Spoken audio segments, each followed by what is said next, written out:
You ask Tiger to solve. This deals with linear equations with one unknown. The final result is x equals -6. Let's solve it step by step.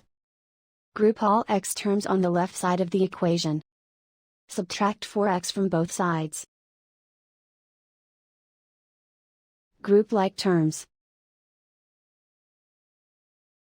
Simplify the arithmetic.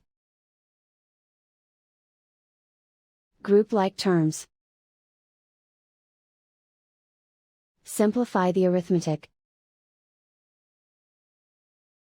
Group all constants on the right side of the equation. Subtract 3 from both sides. Simplify the arithmetic.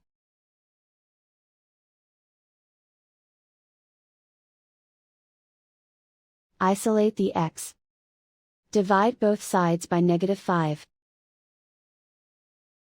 Cancel out the negatives. Simplify the fraction. Move the negative sign from the denominator to the numerator.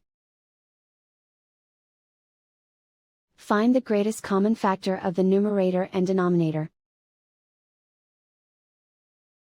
Factor out and cancel the greatest common factor. And so the final result is x equals -6.